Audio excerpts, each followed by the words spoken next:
Hello दोस्तों, मैं आदित्य आप सभी को स्वागत करता हूं आपका अपना चैनल दक्षिणा क्लासेस पे। और आज इस वीडियो में हम टेम्परेचर और थर्मोडायनेमिक इक्विलिब्रियम के बारे में पढ़ेंगे। जैसा कि टेम्परेचर को जब हम समझते हैं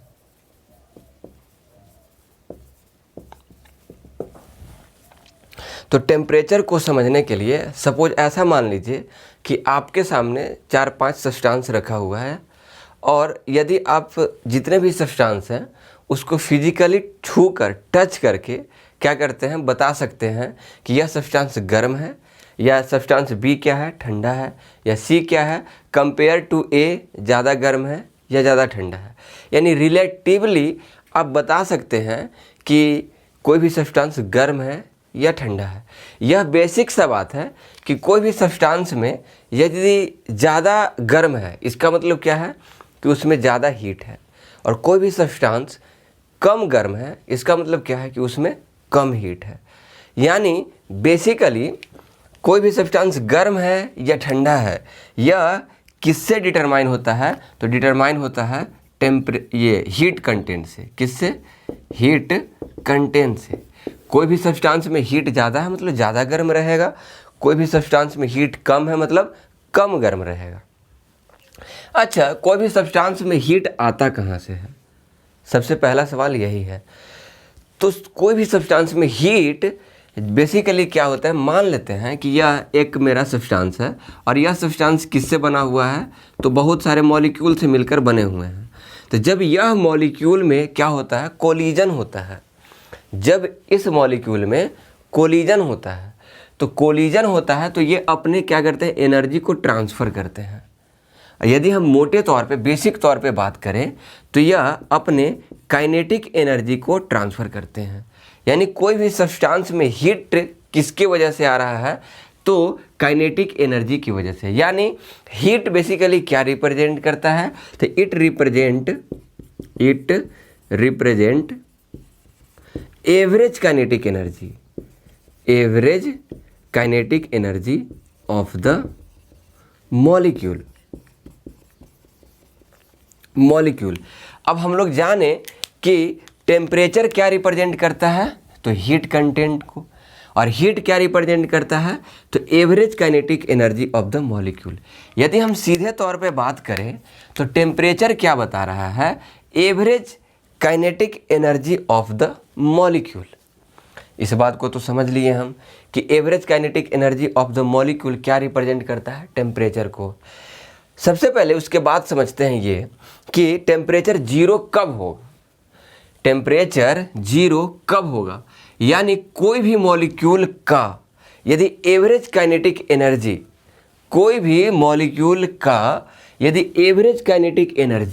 जीरो हो जाएगा तो मेरा टेम्परेचर क्या हो जाएगा, जीरो। मतलब average kinetic energy of the molecule यदि जीरो हो जाता है तो मेरा जो टेम्परेचर है यह टेम्परेचर भी क्या हो जाएगा, जीरो।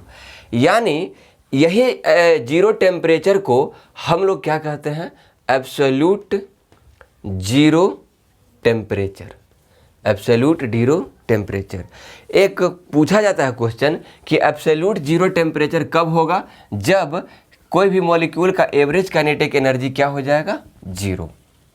अब हम लोग नेक्स्ट टॉपिक पे पढ़ते हैं। जैसे टेम्परेचर का कंसेप्ट किस लिए लाया गया, तो टेम्परेचर का कंसेप्ट लाया गया यह एग्जैक्टली बताता है कि कोई भी सब्सटेंस कितना गर्म है या कितना ठंडा है। यानी ये एग्जैक्टली बताने के लिए डिग्री ऑफ सेंसेशन, कोई भी सब्सटेंस कितना डिग्री तक गर्म है या कितना डिग्री तक ठंडा है, इसको बताने के लिए किसका कंसेप्ट लाया गया, टेम्परेचर का। तो टेम्परेचर का जब हम एब्सोल्यूट जीरो के बारे में पढ़ें तो एब्सोल्यूट जीरो को से कोई भी सब्सटेंस को मेजर करने के लिए, टेम्परेचर को मेजर करने के लिए लाया जाता है केल्विन स्केल।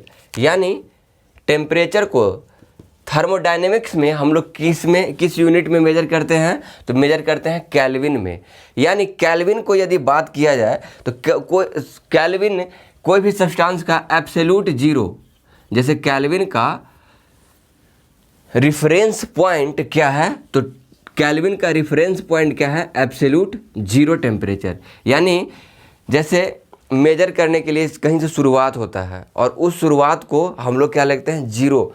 तो केल्विन को मेजर करने के लिए, केल्विन में यदि हम टेम्परेचर को मेजर करते हैं जैसे कि थर्मोडायनेमिक्स में मेजर करते हैं, तो इसका शुरुआत कहाँ से होता है, तो एब्सोल्यूट जीरो टेम्परेचर से। यदि हम एब्सोल्यूट जीरो से एक ऊपर आए तो 1 केल्विन, 2 ऊपर आए तो 2 केल्विन, यानी शुरुआत कहाँ से हो रहा है, एब्सोल्यूट जीरो से।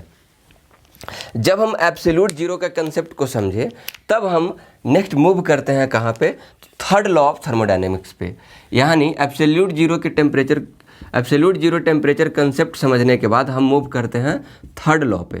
थर्ड लॉ क्या बताता है, थर्ड लॉ बोलता है कि कोई भी सब्सटेंस का यदि एब्सोल्यूट टेम्परेचर जो है वह यदि एब्सोल्यूट जीरो है तो उसका एंट्रोपी क्या होगा, एंट्रोपी भी जीरो हो जाएगा।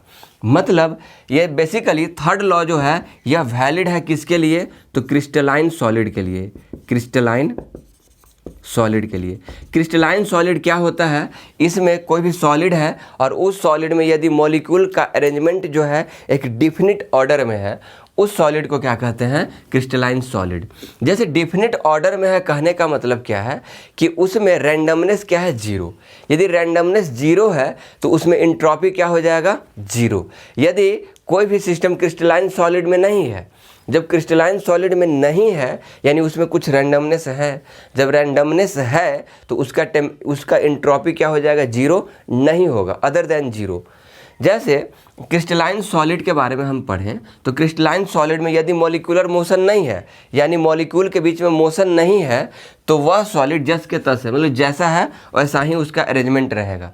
मतलब उसके बीच में, मॉलिक्यूल के बीच में मोशन नहीं है। तो जब मोशन नहीं है तो एंट्रोपी क्या हो जाएगा, जीरो। तो थर्ड लॉ के बारे में हम लोग पढ़ लिए। थर्ड लॉ को पढ़ने के बाद हमको पढ़ना है thermodynamic equilibrium. Basically thermodynamic equilibrium thermal equilibrium से अलग है। तो नेक्स्ट हेडिंग है मेरा थर्मोडायनेमिक इक्विलिब्रियम।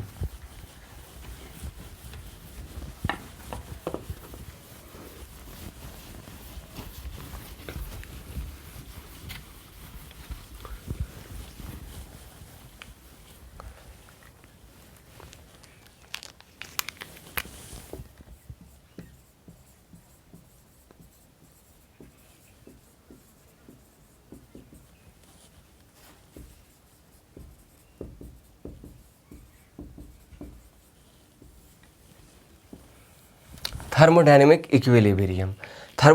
इक्विलिब्रियम में तो कोई भी थर्मोडायनेमिक सिस्टम है वह कब होगा, जब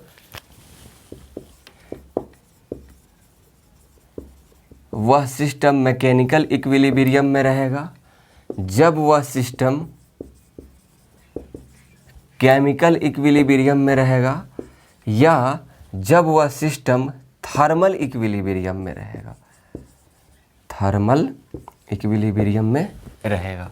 यानी कोई भी थर्मोडायनेमिक सिस्टम यदि मैकेनिकल इक्विलिब्रियम में है, केमिकल इक्विलिब्रियम में है या थर्मल इक्विलिब्रियम में है तो कहेंगे कि वह सिस्टम क्या है, थर्मोडायनेमिक इक्विलिब्रियम में है। जैसे बात को समझते हैं, मैकेनिकल इक्विलिब्रियम में रहने का क्या मतलब है कि total force of the system क्या हो जाएगा, जीरो हो जाएगा, और टोटल मोमेंट क्या हो जाएगा, जीरो हो जाएगा। कोई भी सिस्टम का फोर्स और मोमेंट जीरो है तो वह सिस्टम क्या है, मैकेनिकल इक्विलिब्रियम में है। केमिकल इक्विलिब्रियम को समझते हैं। केमिकल इक्विलिब्रियम में क्या होता है कि केमिकल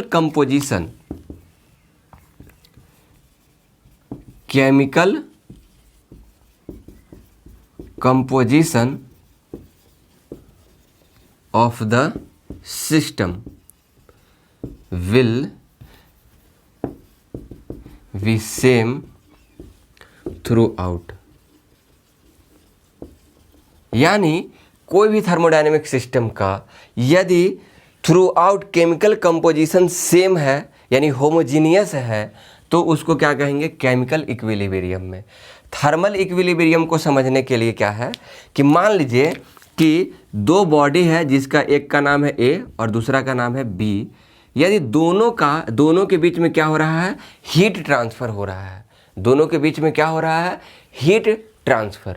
यदि दोनों के बीच फाइनल दोनों के बीच फाइनल टेम्परेचर क्या हो जाता है, इक्वल हो जाता है। दोनों के बीच फाइनल टेम्परेचर क्या है, इक्वल है, तो वह सिस्टम क्या रहेगा, वह रहेगा थर्मल इक्विलिब्रियम में। जैसे हम लोग थर्मल इक्विलिब्रियम को पढ़ें, तो थर्मल इक्विलिब्रियम में कोई भी वर्क को प्राप्त करना क्या रहेगा, इम्पॉसिबल। मतलब कोई भी सिस्टम थर्मल इक्विलिब्रियम में है, मतलब उससे वर्क प्राप्त करना क्या रहेगा, इम्पॉसिबल। उससे वर्क प्राप्त करना क्या रहेगा, इम्पॉसिबल। और इम्पॉसिबल यदि हम उससे वर्क प्राप्त नहीं कर पा रहे हैं तो उस स्टेट को क्या कहा जाता है, डेड स्टेट। उस स्टेट को क्या कहा जाता है, डेड स्टेट। यानी कोई भी सिस्टम यदि डेड स्टेट में है या थर्मोडायनेमिक इक्विलिब्रियम में है तो वह सिस्टम किस में है, डेड स्टेट में। यह हम इस वीडियो में क्या पढ़े हैं, टेम्परेचर के कंसेप्ट के बारे में समझे और थर्मोडायनेमिक इक्विलिब्रियम के बारे में समझे। इस वीडियो में बस हम इतना ही रखते हैं। नेक्स्ट वीडियो में हम यहाँ से आगे प्रोसीड करेंगे। तब तक के लिए थैंक यू।